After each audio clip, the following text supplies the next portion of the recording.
Filipenses 1:5, por vuestra comunión en el Evangelio desde el primer día hasta ahora. Está dando gracias a Dios Pablo por los hermanos de Filipos, porque ellos habían sido fieles. Y él pensaba, si han sido fieles tantos años, serán fieles siempre. Y vean lo que dice en el 6, estando persuadido de esto, que el que comenzó en vosotros la buena obra, la perfeccionará hasta el día de Jesucristo. Esta persuasión que menciona aquí Pablo, solamente Dios puede darla. Solamente Dios puede persuadirnos y persuadir a cualquier persona de que la salvación no se pierde. Porque les hablamos a los inconversos de que la salvación no se pierde y se enojan, no creen en eso. Algo que para nosotros es tan claro, para ellos no lo es. Y eso habla claramente de lo que les digo. Si el Espíritu Santo no convence de la veracidad de una doctrina bíblica a una persona, nadie puede hacerlo. Vean también otro texto en Juan 10. Juan 10:27. Mis ovejas oyen mi voz, y yo las conozco y me siguen. Vean cómo dice, me siguen, no dice tal vez me sigan, o podrían quizá, no dice me siguen. Y yo les doy vida eterna, y no perecerán jamás, ni nadie las arrebatará de mi mano. Vean, aquí en el 28 hay 3 frases. Diríamos que las 3 se complementan una con la otra. Pero en un sentido, las 3 está diciendo lo mismo. Vean, y yo les doy vida eterna. En el momento que una persona cree en Cristo, tiene vida eterna. Si es eterna, pues no se puede perder. Dice, y no perecerán jamás. Quiten ustedes la palabra jamás. Y de todos modos el énfasis está claro, y no perecerán. Pero la palabra jamás añade énfasis y luego dice, ni nadie las arrebatará de mi mano. Y luego dice en el 29, mi Padre que me las dio es mayor que todos y nadie las puede arrebatar de la mano de mi Padre. Aquí da a entender Jesús que el poder del Padre es el mismo poder del Hijo. El poder de la mano de Jesús es el mismo poder de la mano del Padre. No hay diferencia. El Padre es todopoderoso y el Hijo también. El Padre es Dios y el Hijo también. Entonces, si por medio de la fe en Cristo estamos en su mano, nadie puede sacarnos de ahí. Nadie podrá jamás. Nada ni nadie. Pero esta doctrina de que la salvación no se pierde es aborrecida por muchos. ¿Por qué? Debería de darles gusto, pero no, les molesta. Si es cierto que la salvación no se pierde, entonces tenemos motivos para estar contentos, para cantar de alegría, para bailar incluso, porque estamos seguros en las manos de Dios. Pero si la salvación pudiera perderse, entonces tendríamos que estar llenos de miedo. Porque nosotros entendemos lo valioso que es la salvación. Imagínense que pudiéramos perderla. Los opositores a esta doctrina, que son a fin de cuentas opositores del Evangelio, ridiculizan esta doctrina. Incluso iglesias reformadas no creen en esta doctrina. Es decir, iglesias reformadas de ahora, porque esta doctrina la creyeron iglesias reformadas de antes. Ahí pueden ustedes ver la mano del diablo cómo se mete en todas las iglesias, tratando de desvirtuar, de negar las doctrinas básicas del Evangelio. Y digo básicas porque esta lo es. La perseverancia de los santos, el hecho de que los santos perseverarán hasta el día de sus vidas, se desprende de que la salvación es por gracia. Porque los que creen que la salvación es por obras, ellos piensan que la salvación se pierde. O sea, son congruentes, ¿no? Porque ellos piensan, yo gané la salvación, sí, si tú crees que tú la ganaste, pues entonces tú también la puedes perder. Si tú crees en lo primero, tienes que creer en lo segundo. Nosotros creemos que la salvación no se pierde porque la salvación es de Dios. Él es el que la da. Y no da las cosas para luego quitarlas. El Evangelio de Cristo depende de la veracidad de esta doctrina. Vean lo que les estoy diciendo. La veracidad del Evangelio. El plan de la salvación, la obra salvadora de Cristo, la naturaleza de Dios, el don de la vida eterna, todo esto estaría en discusión, estaría en duda si la salvación se perdiera. Es decir, estas doctrinas que les estoy mencionando dependen de esta doctrina, de su veracidad. Y el gozo también depende de eso. No puede existir un verdadero gozo, o no podría existir si la salvación se perdiera. El primer punto de las doctrinas de la gracia es la depravación humana. La depravación hace que seamos incapaces de salvarnos a nosotros mismos. Si la depravación es cierta, la elección también lo es. Si tú no puedes salvarte a ti mismo, es necesario que haya una elección. Y si hay una elección, es necesario que haya un redentor que pague por los escogidos. Y si es cierto que hay un redentor, es necesario que haya un llamamiento eficaz. ¿Para qué es el llamamiento eficaz? Para vencer la oposición innata del corazón del hombre. El hombre por naturaleza no quiere ser salvo. El hombre por naturaleza no quiere creer en Dios, no quiere obedecer a Dios. Entonces Dios tiene que vencer esa oposición. ¿Y cómo la hace? Por medio del llamamiento eficaz. El Espíritu Santo toma a la persona, le convence de pecado y le hace doblar las rodillas. Humanamente eso es imposible.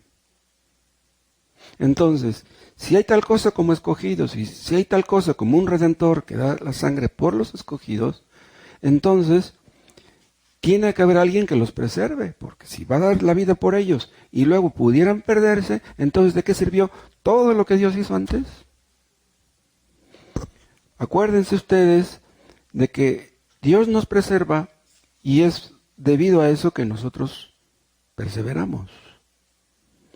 No perseveraríamos si Dios no nos preservara. Entonces, los que no creen en una cosa no pueden creer en la otra. Los arminianos, los que creen que uno se salva por las obras, ellos piensan que pueden salvarse a sí mismos, que tienen la capacidad de salvarse a sí mismos. Los que creen en eso no pueden creer que haya una elección, no pueden creer que haya un llamamiento eficaz, no pueden creer que haya tal cosa como perseverancia de los santos. Entonces, niegas una doctrina, tienes que negarlas todas. Los que creen en la salvación por obras, creen que la salvación depende de su libre albedrío. Entonces, si tú crees que la salvación la tienes por tu libre albedrío, tienes que creer que por tu libre albedrío puedes perder la salvación. No hay de otra. ¿Entienden ustedes por qué no se pueden reconciliar arminianismo y calvinismo? O somos salvos por las obras, o somos salvos por la fe. Es imposible creer en ambas doctrinas. Tienes que escoger una. Tienes que decidirte por una. No puede tener parte de verdad un sistema y otra parte de verdad el otro sistema. Todas las iglesias falsas enseñan que la salvación empieza en el hombre o con el hombre. De ti depende. Cristo murió en la cruz. Pero si tú no pones tu parte, entonces tú no vas a ser salvo. Entonces de ti depende. No depende de lo que Cristo hizo en la cruz. La salvación depende de lo que tú hagas. Porque si tú no pones tu parte, la parte que Cristo puso, no sirve de nada. A fin de cuentas, entonces, la salvación dependería de nosotros mismos y la gloria nos pertenecería a nosotros mismos. Pero la Biblia nos enseña en diferentes partes que la salvación es de Dios. Él la inicia, Él la perfecciona, Él la lleva a su plena consumación. Él toma la iniciativa en todo el asunto. Cristo dijo, todo está consumado, todo está hecho. Ya no hay nada que hacer. Lo único que tú tienes que hacer es creer, pero Él da la fe. Él hace que creas. Entonces, ¿qué hacemos? Nada. Él empezó la buena obra de la salvación. Y Él la perfecciona. O sea, estoy diciendo que la salvación puede tenerse en cuenta desde el tiempo pasado, verla en el presente y verla como algo del futuro. O sea, fuimos salvos cuando creímos en Cristo. Y en la mente de Dios fuimos salvos desde la eternidad. Estamos siendo salvos porque estamos luchando en contra de nuestro pecado. Y seremos perfectamente salvos hasta que estemos en el cielo. No es ninguna contradicción. Pero eso no niega que los creyentes ya son salvos. Tampoco niega que esa salvación se está perfeccionando. No es una contradicción.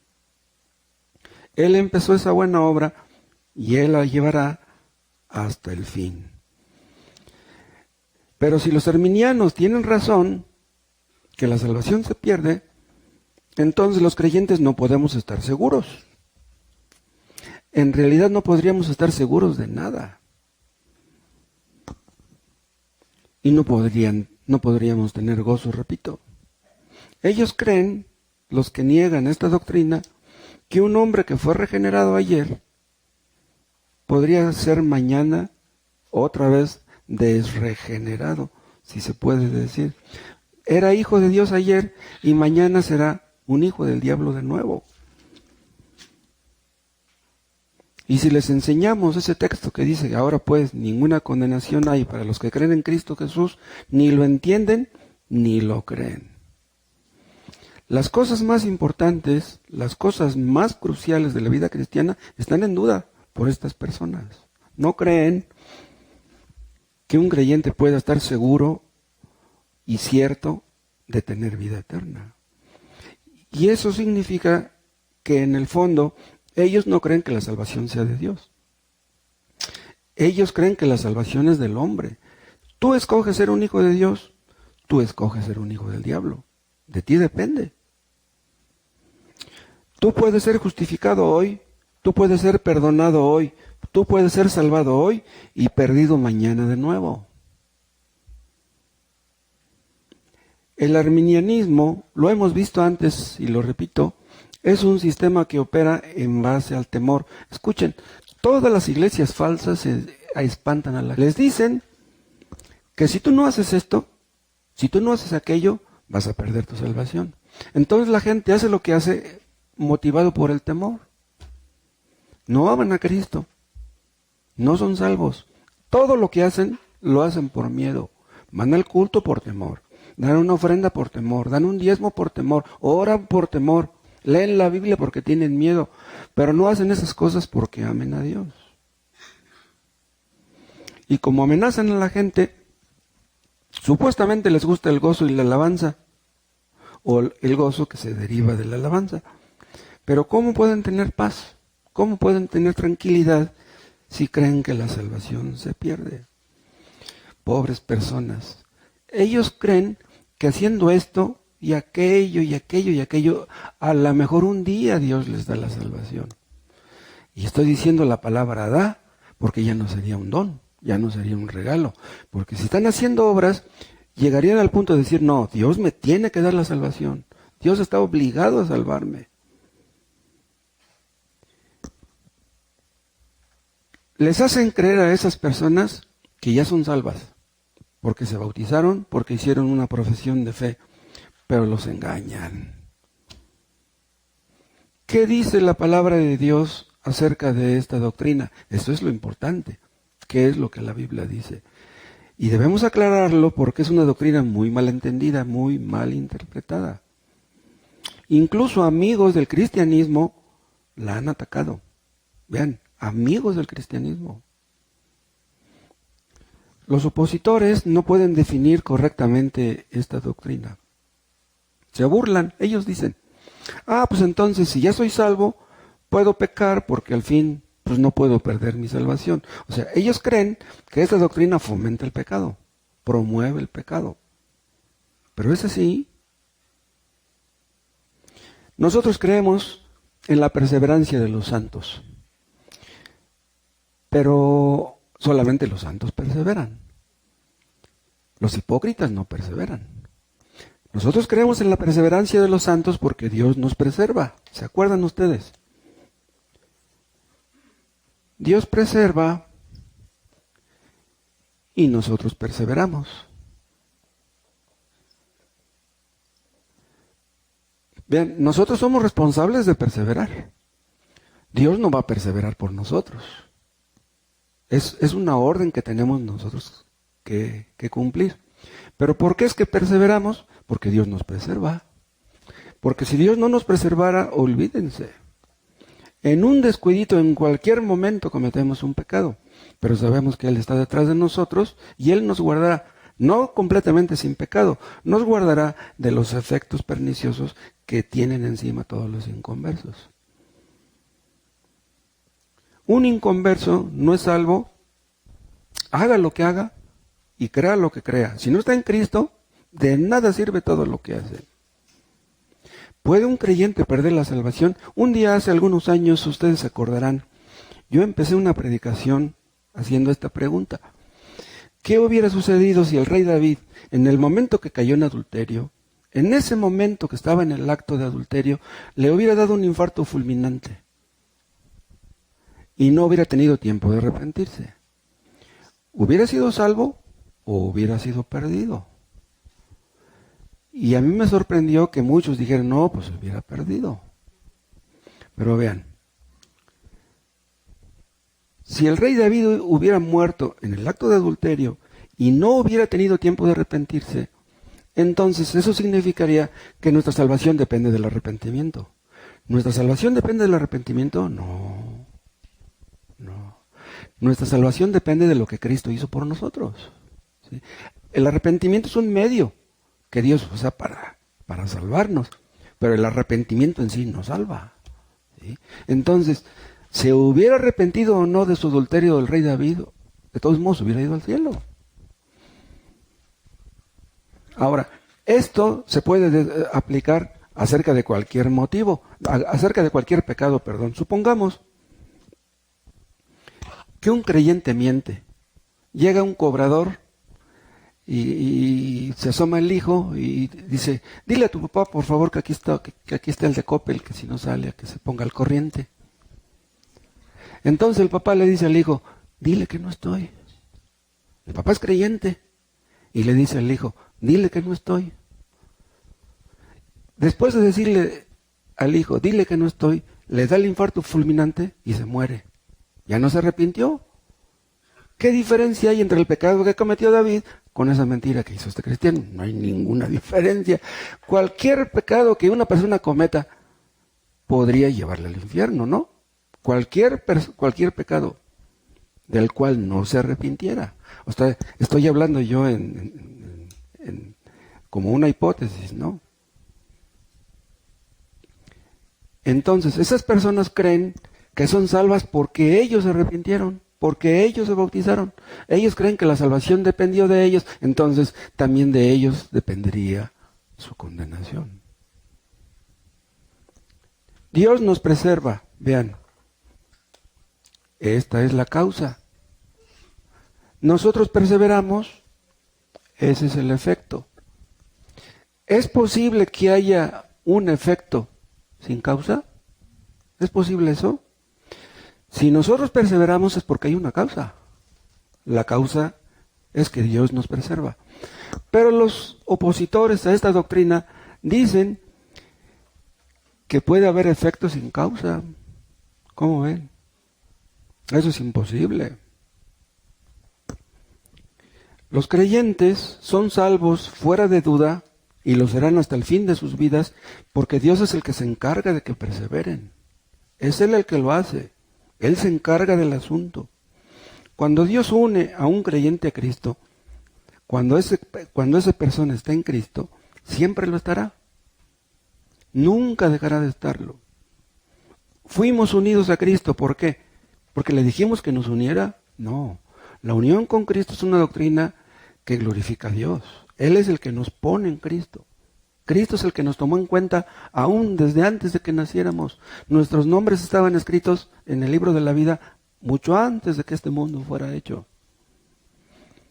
Murió Cristo en la cruz y nos tomó en cuenta, fuimos adoptados, fuimos recibidos en la familia de Dios, habitados y sellados por el Espíritu Santo, y es imposible que un creyente deje de tener todas esas bendiciones. Entonces, si ustedes son hijos de Dios, nunca más volverán a ser hijos del diablo, nunca más. Una persona que ha sido justificada ¿Cómo demuestra que ha sido justificada? Siendo santificada. ¿Cuál es el efecto? ¿Cuál es la causa de la santificación? Es la justificación. Todos los que son justificados son santificados. Una persona que no se aparta del pecado no ha sido justificada. La persona que tiene esto, tiene que tener esto.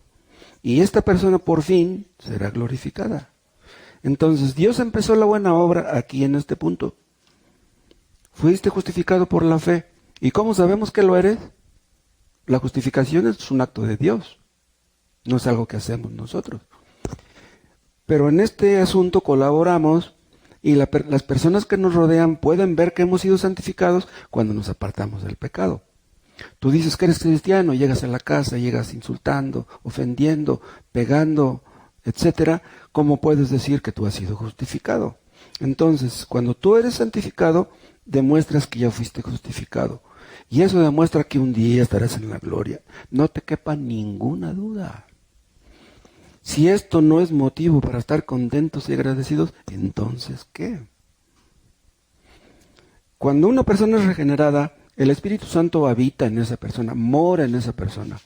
Nunca la abandonará. El Espíritu Santo no está en una persona a veces y luego se sale. Pero los arminianos piensan, si echan una mentira, ya se les sale el Espíritu Santo. Se arrepienten, ya regresa el Espíritu Santo. Si cometen cualquier pecado, se les sale el Espíritu Santo. Se arrepienten, regresa. Ese es un relajo. Dios se encarga de preservar a los creyentes toda su vida hasta el día que llegarán a la gloria. Así un creyente llegara a vivir tantos años como Matusalén, Dios se encargará de preservarlo. Pero entonces, ¿qué pasa con los que no perseveran? Porque hay personas que empiezan, pero no acaban. Hay personas que asisten a los cultos, que empiezan a leer, que empiezan a orar y luego dejan de hacer eso. ¿Qué pasa con esas personas? Que nunca fueron salvas.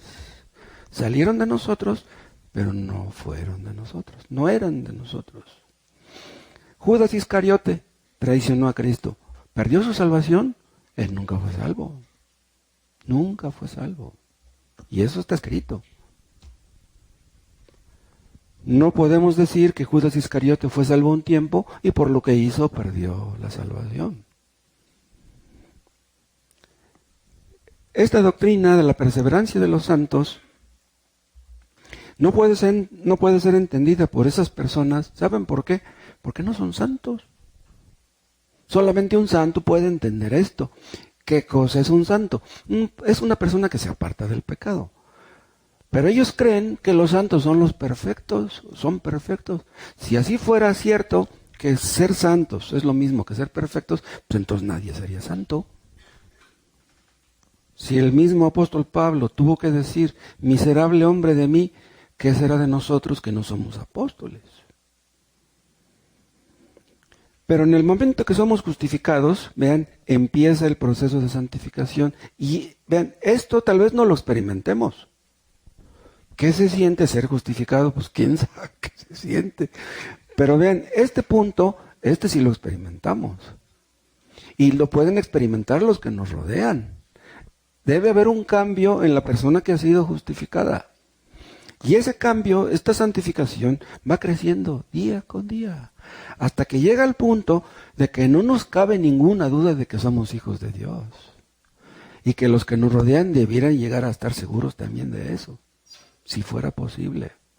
Cada creyente experimenta un cambio radical, un cambio profundo en cuanto al pecado. El creyente anda en novedad de vida, ya no puede vivir como antes. El creyente verdadero confía en Cristo no temporalmente, no provisionalmente.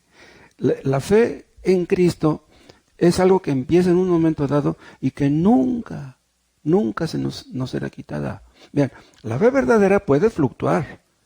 La fe verdadera puede parecer como si no existiera, de tan poquita que es, puede que ni se vea, como cuando Cristo le dijo a los discípulos, ¿dónde está vuestra fe? ¿Qué es de vuestra fe? Si la tienen, ¿por qué no la demuestran? Pero la fe verdadera nunca desaparece, nunca. Los discípulos le dijeron a Cristo, Señor, aumentanos la fe. Vean lo que les dijo, aumentanos. No le dijeron, oh, Señor, no nos la quites. ¿Sí? O sea, quien tiene fe es susceptible de que su fe sea aumentada. Pero esa fe que tienen no le puede ser quitada. No puede ser. Dios se la dio. La fe salvadora es un regalo de Dios. ¿Nos la dio por qué? ¿Porque éramos buenos? No. Siendo aún pecadores, Cristo murió por nosotros. Entonces, ¿qué haremos para que Dios nos quite ese regalo? Si nos dio la fe cuando éramos pecadores.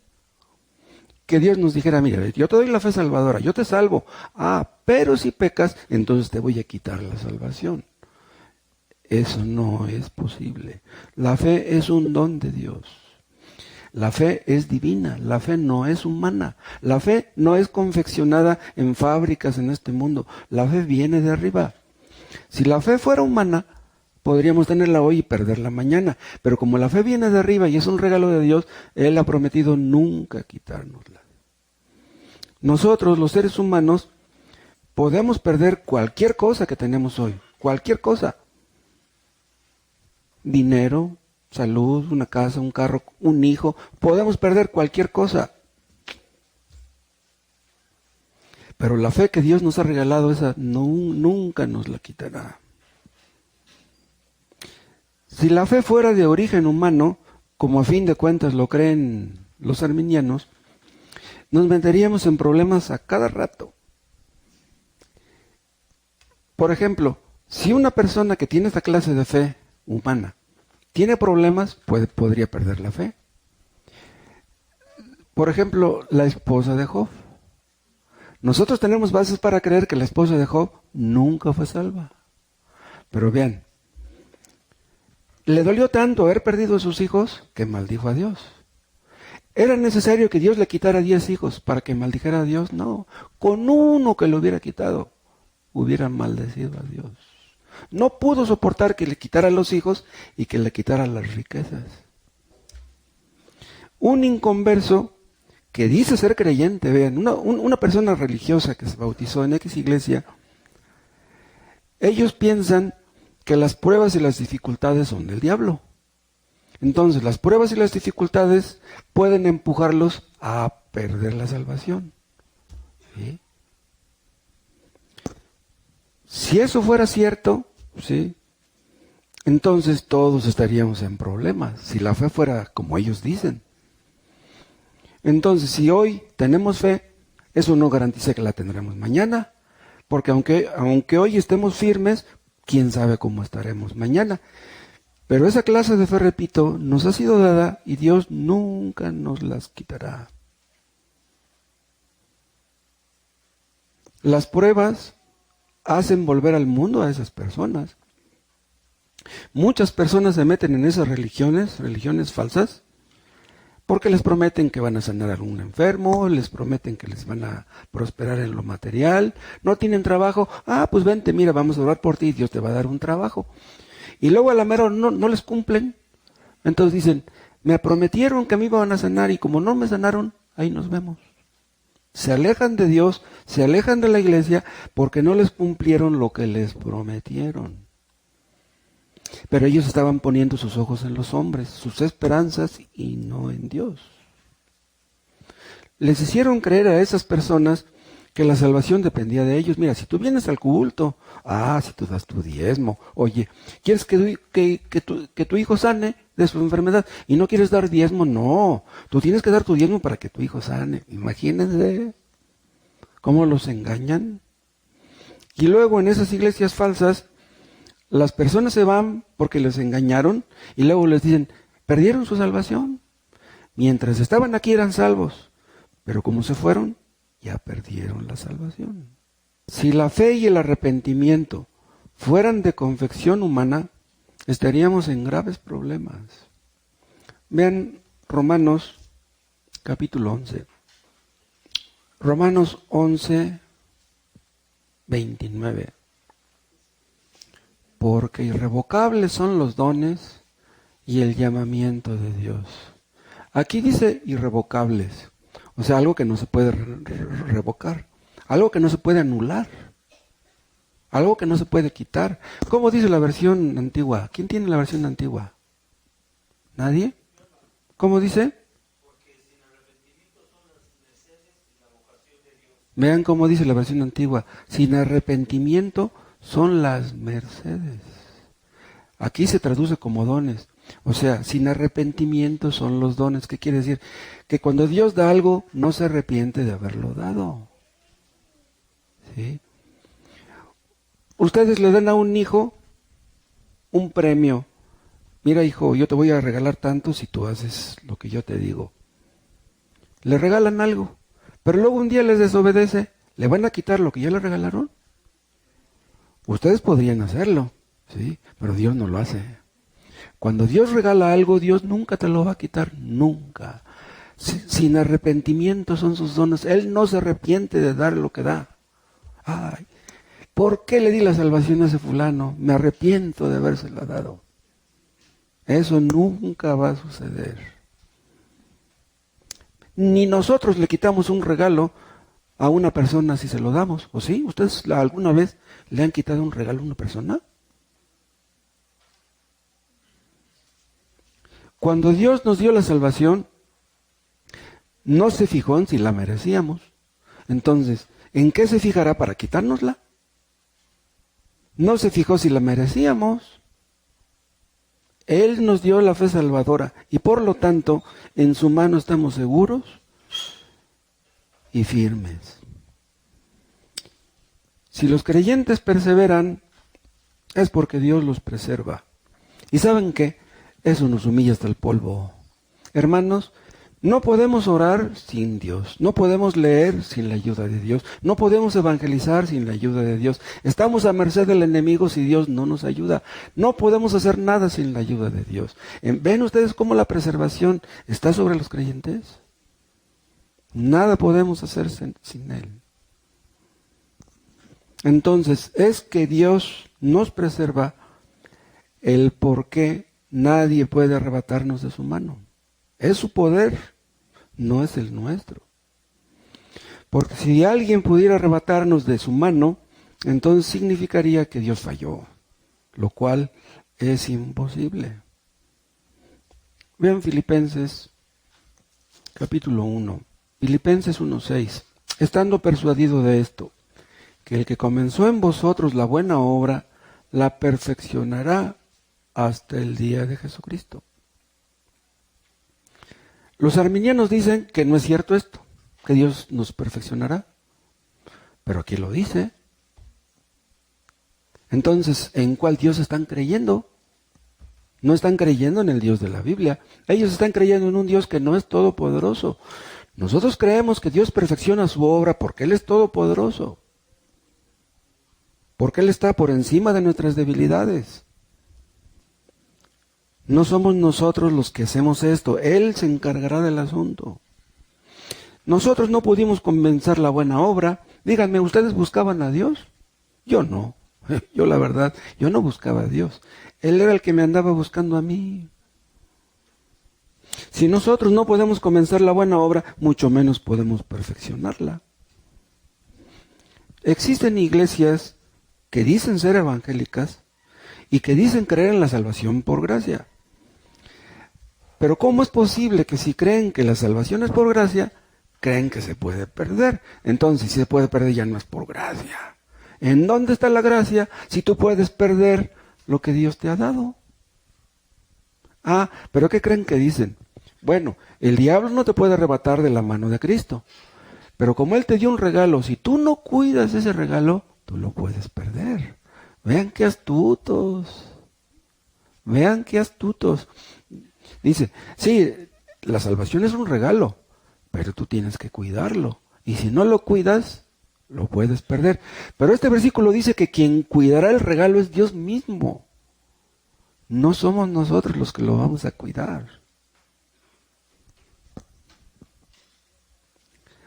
Vean, si mi salvación depende de que yo cuide mi salvación que ya Dios me dio, entonces mi salvación depende de que yo la cuide, entonces depende de mis obras, entonces ya no depende de la gracia de Dios, depende de mi cuidado. Eso y salvación por obras es exactamente lo mismo. No hay ninguna diferencia en decir que la salvación es por obras y decir que tienes que conservarla por medio de obras. ¿Cuál sería la diferencia? Pregúntenle ustedes a una de estas personas. Oye, si tú dices que yo puedo perder mi salvación, dime, ¿cómo le hago para no perderla? Explícame, ¿qué hago para no perder mi salvación? ¿Qué te van a decir? ¿Qué te van a decir? Ah, pues no peques. Pero a ver, dime, ¿de qué pecado tengo que cuidarme? Ellos te van a decir, pues no dejes de asistir a los cultos, no dejes de leer la Biblia. Entonces, querría decir que en el momento que tú dejaste de ir al culto, ya perdiste la salvación. Un cristiano que deja de asistir a un culto, ¿pierde la salvación? Imposible. No puede ser. Una persona que está muy cansada y que tiene 2 trabajos y que llega bien cansada y no puede ni orar, entonces ya perdió la salvación porque dejó de orar. ¡Wow! ¿De qué pecados tenemos que cuidarnos para no perder la salvación? Vean, cada iglesia tiene una respuesta que les gusta. Los mormones dicen que si no quieres perder tu salvación no tomes café, ¿no? Los testigos dicen que si no quieres perder tu salvación, pues tienes que ir de casa en casa. Cada quien tiene una respuesta. Pero Santiago dice, acuérdense, que si tú fallas en un punto, eres culpable de fallar en todos. Entonces, escuchen, los que creen que se van a salvar por sus obras, creen que pueden ser perfectos. ¿Qué soberbios y qué necios puede llegar a ser esas personas? Que creen que pueden ser perfectos, que pueden guardar su salvación hasta el último día de sus vidas, que van a vivir sin pecar hasta el último día de sus vidas. Cualquier pecado que una persona cometa, basta para condenarse. Cualquier pecado. Supongamos que un adúltero X está haciendo su travesura y en ese momento le da un infarto fulminante, como les dije hace rato, y se muere. ¿No se arrepintió? Nunca fue cristiano. ¿Ese adúltero se va a ir al infierno por su adulterio? No. ¿Por qué se va a ir al infierno? Por no haber creído en Cristo. ¿Entienden? Si él hubiera creído en Cristo, él hubiera sido salvo. Pero como nunca creyó en Cristo, pues por eso se condenó. Un borracho no va a ir al infierno por ser borracho. Un fumador no va a ir al infierno por ser fumador. Las personas van al infierno porque no dejan su pecado en general. El problema es con el pecado, no con los pecados. Noten ustedes la diferencia. Somos pecadores de los pies a la cabeza. Tienes que arrepentirte no de un pecado, no de este otro, no. Tienes que arrepentirte de que toda tu vida ha sido un continuo, constante pecado. Cualquier pecado que tú cometas, basta para condenarte. Cualquiera. Pero estas personas piensan que el único pecado del que te tienes que cuidar es el de la apostasía. Pero ¿saben qué? Cristo murió para asegurar que no cayéramos en apostasía. ¿Es posible que un cristiano verdadero termine cayendo en la apostasía? Imposible. Y vamos a ver algunos textos que la demuestran. Si llegamos nosotros un día a ser salvos, ¿por qué llegamos a ser salvos? Yo les dije que yo nunca buscaba a Dios. Yo blasfemaba a Dios. Yo maldecía a Dios. ¿Cómo es posible que yo un día llegue a ser salvo? Si ustedes son salvos, ¿a poco son salvos porque andaban buscando a Dios? Solamente hay 2 religiones en este mundo. Parece como que hay muchas, cientos, miles. En realidad solamente hay 2. Los que creen que la salvación es por gracia y los que creen que la salvación es por obras. Solamente 2 religiones. Los mayas creían que la salvación era por obras. Los aztecas creían que la salvación era por obras. Los mormones, los musulmanes creen que la salvación es por obras. Los católicos creen que la salvación es por obras. La religión verdadera enseña que la salvación es por gracia. Nadie puede merecerla. La salvación por gracia, esa es la única religión bíblica, la única religión verdadera. Pero los hombres no creen en eso. El hombre por naturaleza cree que la salvación es por obras. Entonces, haces buenas obras, Dios te salva. Dejas de hacer buenas obras, pierdes tu salvación. Todo depende de ti. Todas las religiones falsas, todas las religiones humanas enseñan esto. Y es por eso que si ustedes les hablan a esas personas de las doctrinas de la gracia, se enojan. Y luego no se enojan, se enfurecen. Todas las religiones falsas están de acuerdo en ese punto, de que la salvación es por obras. Les conté que un día vino una señora buscando el templo espiritista que está acá atrás, pero pues llegó aquí, y que se me ocurre, venía con 2 mujeres, y yo le empecé a decir que la salvación era por obras, por gracia, y yo le dije que buscara a Dios y que dejara el pecado. ¿Qué creen que me contestó esa mujer? Dice, ¿la Biblia dice que la salvación es por gracia? Le digo, sí, le digo, es gratis. La salvación nadie la puede merecer. Dice, eso dice la Biblia, dice, pero yo digo que me voy a salvar por mis obras. A ver, díganme, ¿qué se puede hacer con una persona que dice eso? Pues si tú crees que te vas a salvar por tus obras, bueno, pues que te aproveche. Nosotros enfatizamos que la salvación es por gracia, porque la Biblia lo enfatiza. La salvación por gracia está desde el Génesis hasta el Apocalipsis. Dios quiere que quede bien claro. No hay salvación en las obras humanas. No hay salvación en los méritos del hombre.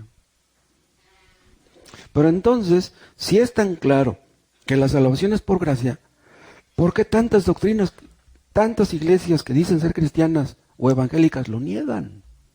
¿Por qué? ¿Saben por qué? Porque el diablo está detrás de ellos. Abren la Biblia y se ponen a predicar y el diablo está bien feliz de que prediquen, de que enseñen eso. ¿Por qué Cristo discutía con los fariseos? Porque Cristo creía en la salvación por gracia y los fariseos creían en la salvación por obras. ¿Por qué los fariseos mataron a Cristo? Porque Cristo enseñaba la salvación por gracia. Si Cristo hubiera enseñado la salvación por obras, los fariseos lo hubieran recibido con los brazos abiertos. Lo mataron porque creía en la salvación por gracia. ¿Por qué Caín mató a Abel? Porque Abel creía en la salvación por gracia. Y Caín no. Nada más por eso. Entonces, si estamos rodeados de iglesias que dicen que la salvación es por gracia, y en Ciudad Neza fuéramos los únicos que predicamos salvación por gracia, ni modo, aunque fuéramos los únicos. Aunque los demás enseñen mentiras, debemos mantenernos firmes en la verdad. La Biblia enseña categóricamente que la salvación es toda ella por la gracia, desde el principio hasta el fin. Dios da la regeneración, Dios da el arrepentimiento, Dios da la fe. Somos justificados por la fe. Dios interviene en la santificación. El Espíritu Santo nos llevará a la gloria. Todo lo hace Él. Los que niegan la salvación por gracia, ellos creen que Dios los ama porque ve algo bueno en ellos. Dios me ha bendecido, me ha ido bien porque soy bueno. Los millonarios han de pensar lo mismo. Tengo millones porque soy bueno, porque yo he hecho buenas obras. Cuando yo veo que Ricardo Salinas, el dueño de Electra, está haciendo buenas obras, yo me pregunto, ¿este hombre qué va a decir el día del juicio? Les regala instrumentos musicales a todos los niños que están en la orquesta de Esperanza Azteca. Violines que salen caros, y oboes, y flautas, y violonchelos. Son instrumentos caros, se los regalan. Va a llegar Ricardo Salinas al cielo queriendo entrar a fuerza, creyendo que se ganó el cielo. Los arminianos creen que Dios los ama porque ve algo bueno en nosotros. Pero Pablo dice, miserable hombre de mí, hay pecado en mí. ¿Alguno de ustedes puede negar que hay pecado en ustedes? Dios tomó la iniciativa en nuestra salvación y Él se compromete a llevarla a su perfeccionamiento hasta el fin. A veces nos sentimos muy débiles, incapaces. A veces nos sentimos desanimados. A veces las cargas nos abruman y nos sentimos como si no pudiéramos seguir avanzando. Pero Dios se encarga de eso. Hay días en que estamos desanimados y al día siguiente estamos bien contentos y entusiastas y alegres. ¿Quién lo hizo? Pues es Dios.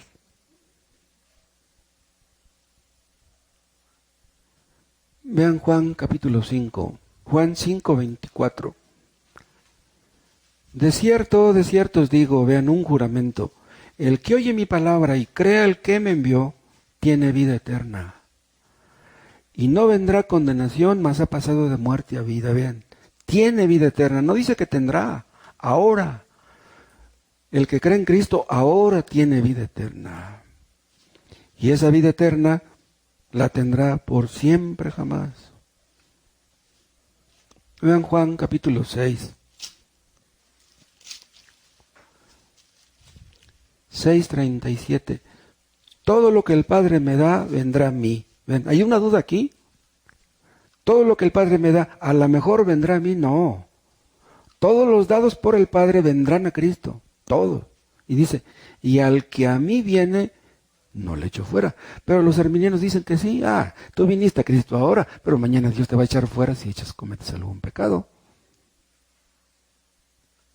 Juan 6:39. Y esta es la voluntad del Padre, el que me envió, que de todo lo que me diere, dice, no pierda yo nada. ¿Cristo puede perder algo de lo que el Padre le ha dado? No. Dice, no pierda yo nada. Vean, los pastores perdemos mucha gente. Los pastores perdemos mucha gente, pero Cristo no pierde ninguno. Vean Hebreos capítulo 7, 7:22. Por tanto, Jesús es hecho fiador de un mejor pacto.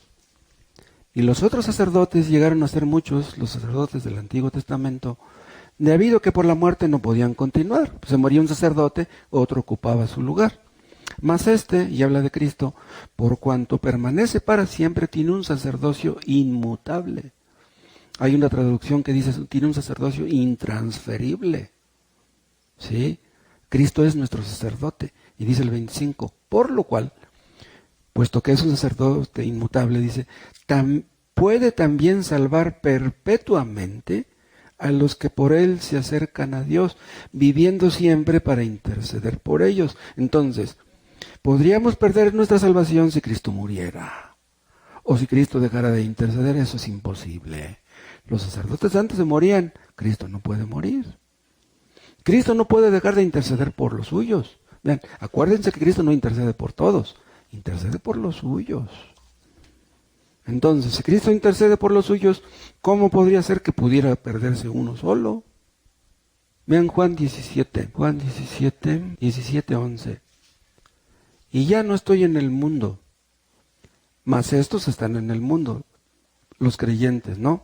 Y yo voy a ti, Padre Santo, a los que me has dado, vean, un regalo del Padre al Hijo, guárdalos en tu nombre, para que sean uno así como nosotros. Este texto lo vimos cuando vimos el tema de la unidad cristiana, hace 8 días. Pero vean cómo dice aquí, guárdalos en tu nombre.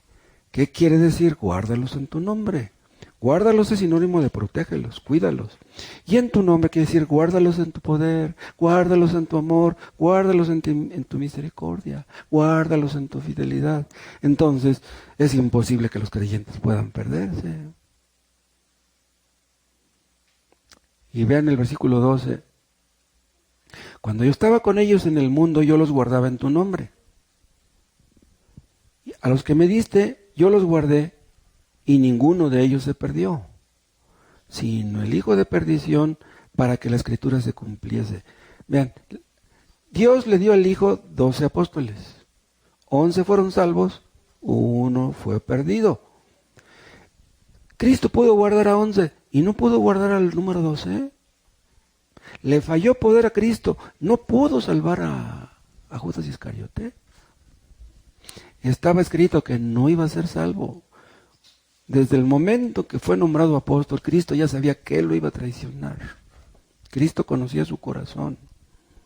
Y por eso se perdió, porque tenía que perderse. El pecado que Judas Iscariote cometió fue muy grande, que Dios no pudo perdonarlo.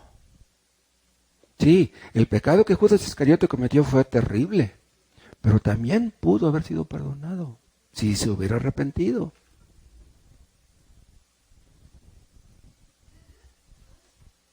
Vean Juan 17, versículo 15. Sigue orando por los discípulos y dice, no ruego que los quites del mundo, sino que los guardes del mal. Bien, Cristo no ruega que nos quite del mundo, no, estamos en el mundo. Debemos evangelizar a la gente que nos rodea. Dice, no ruego que los quites del mundo, sino que los guardes del mal. La intercesión de Cristo hace posible que el enemigo no nos destruya. ¿Por qué? Porque el enemigo eso es lo que quiere, pero como Él intercede por nosotros, es imposible que el enemigo termine destruyéndonos. Cristo no ruega para que seamos quitados de conflictos, de tentaciones, de pruebas, de necesidades. No, Cristo no ruega por eso. Todos los creyentes estamos expuestos a esa clase de problemas. Todos. A cualquier creyente le ocurre un conflicto, una prueba, una tristeza, la muerte de un ser querido, repito. Vean ahora en Romanos 5. Aquí está un texto que cité hace rato. Romanos 5:8. Mas Dios muestra su amor para con nosotros, incomprensible amor, en que siendo aún pecadores, Cristo murió por nosotros. Cristo murió por nosotros porque éramos buenos. No, siendo aún pecadores. Dice, pues mucho más o con mucho más razón, estando ya justificados en su sangre, por Él seremos salvos de la ira. Vean, Romanos 5:1 dice que somos justificados por la fe. Pero aquí no dice eso. Aquí dice que somos justificados en su sangre. ¿Cuál es la diferencia? Somos justificados por la fe en su sangre. No somos justificados por nuestro arrepentimiento. No somos justificados por nada que hagamos nosotros. Somos justificados porque Cristo derramó su sangre por nosotros. Entonces, si ya nos dio lo más grande, que era su Hijo Jesucristo, ¿será posible que no nos dé lo menor, lo más pequeño? ¿Será posible que no nos preserve hasta que nos lleve hasta la gloria si ya nos regaló al Hijo? Imposible. Dios nos preserva, vean, aún en dificultades que parecerían ser insuperables. Por ejemplo, ¿cómo pudo Job perseverar a pesar de todo lo que le aconteció? Porque Dios lo preservaba. ¿Cómo fue que pudo superar su negación Pedro? ¿Cómo pudo superar Noé su borrachera? ¿Cómo pudo superar David su adulterio? Pues porque Dios estaba detrás de ellos, preservándolos. No cabe duda. ¿Cómo pudo perseverar Pablo a pesar de encarcelamientos, azotes, tantos problemas que tuvo en su vida? Vean 2 de Pedro, capítulo 1. 2 de Pedro 1:3. Como todas las cosas que pertenecen a la vida y a la piedad. La piedad es la vida cristiana, ¿no? Nuestro amor a Dios. 2 de Pedro 1:3. Como todas las cosas que pertenecen a la vida y a la piedad nos han sido dadas por su divino poder, mediante el conocimiento de aquel que nos llamó por su gloria y excelencia. Aquí habla del llamamiento eficaz.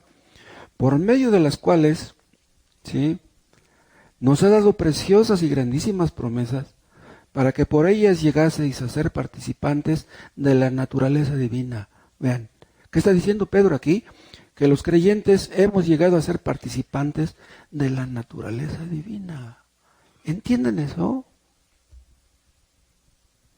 Esa naturaleza divina que tenemos los creyentes no es una naturaleza que esté hoy y mañana ya no esté, o que pudiéramos perder esa naturaleza. No puede ser. Un hombre tiene un hijo con una mujer. Ese hijo tiene la naturaleza de sus padres, ¿sí? Es huesos de los huesos y sangre de la sangre de sus padres. ¿Eso puede ser revertido? ¿Tiene la naturaleza de sus padres? ¿Será posible que un hijo que es hijo de sus padres un día pudiera llegar a convertirse en perro o en gato? Imposible. Si los creyentes tenemos la naturaleza divina, nunca dejaremos de tenerla. nunca. Dios nos ha hecho sus hijos. Eso no niega que somos hijos de nuestros padres, pero ahora somos hijos de Dios y eso nunca nos será quitado.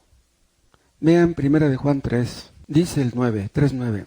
Todo aquel que es nacido de Dios, que es hijo de Dios, que es regenerado, dice, no practica el pecado. ¿Quieres saber si eres un hijo de Dios? Pues, entonces no practicas el pecado. El hecho de que una persona no practique el pecado es una de las evidencias más claras y más contundentes de que esa persona es un hijo de Dios. Y esa es una garantía de que ya nunca volveremos a revolcarnos en el fango como antes. Dice el 9, todo aquel que es nacido de Dios no practica el pecado, porque la simiente de Dios permanece en él. Vean, la simiente de Dios permanece, no es algo que esté hoy y que mañana ya no esté. Y aquí podríamos traducirlo también, porque la naturaleza de Dios permanece en él. Dice, y no puede pecar porque es nacido de Dios. No puede pecar de manera que pierda su salvación, ¿sí? Porque Dios le sostiene. Porque no cabe duda que todos los cristianos podemos pecar. Pero ya no podemos pecar como antes. Es imposible que podamos volver a ser los mismos de antes. Esta es una de las marcas más contundentes de la gracia. Si tú ya no haces lo mismo que hacías antes, tú eres un hijo de Dios. Hay un montón de textos, ya no voy a seguir con ellos. Mejor aquí le vamos a parar, ¿qué les parece? Y continuamos de hoy en 8. Vamos a darle gracias a Dios por su preservación. Vamos a darle gracias porque la salvación no se pierde. Pero escuchen, si alguno de ustedes no es salvo, pues ¿cómo podrá decir que no pierde su salvación? Para que tú no pierdas tu salvación necesitas tenerla primero. Porque si no la tienes, pues no vas a perder lo que no tengas. Para que tú pierdas un billete de 1,000 pesos, primero debes tenerlo, ¿no? Entonces, cerciórate de que has sido convertido, de que has sido salvo, de que has sido perdonado y de que estás en el proceso de santificación. Porque si no, entonces estás en peligro.